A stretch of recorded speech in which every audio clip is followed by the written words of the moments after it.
नमस्कार प्रणाम।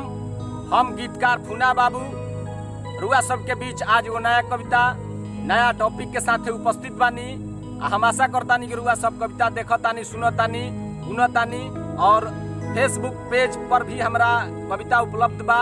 कवि की बाणी फेसबुक पेज पर रुआ देख सकतानी, यूट्यूब पर देख सकतानी। आज के टॉपिक बा याद आ गई लड़कइया। आपन जब शहर में आदमी बस जाला, गांव के बहुत सारा याद बा जौन बच जाला। आज टॉपिक बा याद आ गई लड़कइया।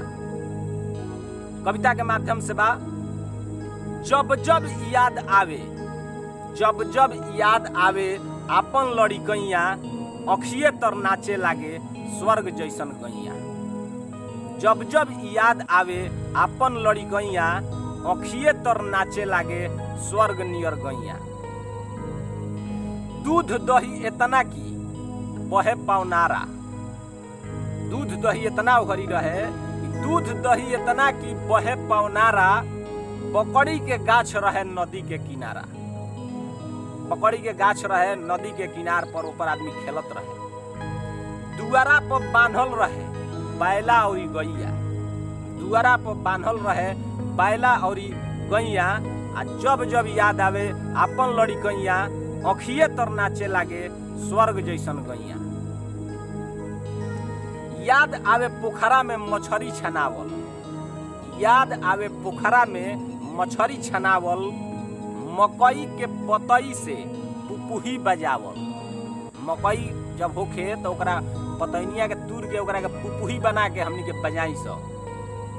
याद आवे पोखरा के मछरी छनावल आ मकई के पतई के पुपुही बजावल।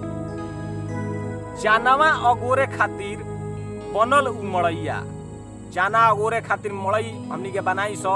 आ ओमे चाना अगोराए, चानवा अगोरे खातिर बनल उ मड़ैया, अखिए तर नाचे लागे स्वर्ग जैसन गैया। दोल्हा पाती गुली टाण, दोल्हा पाती गुली टाण, रेंगो आइस बाइस। दोल्हा पाती गुली टाण, रेंगो आइस बाइस। आ चिक्कावा कबड्डिया में होखे जोर आजमाइश। चिक्का कबड्डी में लइका खेलस, अपन अपन बल देखावस। दोल्हा पाती गुली टाण, रेंगो आइस बाइस। चिक्कावा कबड्डिया में होखे जोर आजमाइश। याद आवे आम जामू महुआ के बिनैया, अखिए तर नाचे लागे स्वर्ग जैसन गैया। सबका से मेल रहे कहीं ना झमेल रहे, सबका से मेल रहे कहीं ना झमेल रहे। केहू ना पराया रहे, केहू ना अकेल रहे, केहू पराया ना रहे, केहू अकेले ना रहत रहे। सब कोई समाज में रहे, सब कोई से मिलना जुलना रहे। केहू कहीं भी जाके बैठे उठे, केहू कहीं भी खा लेत रहे।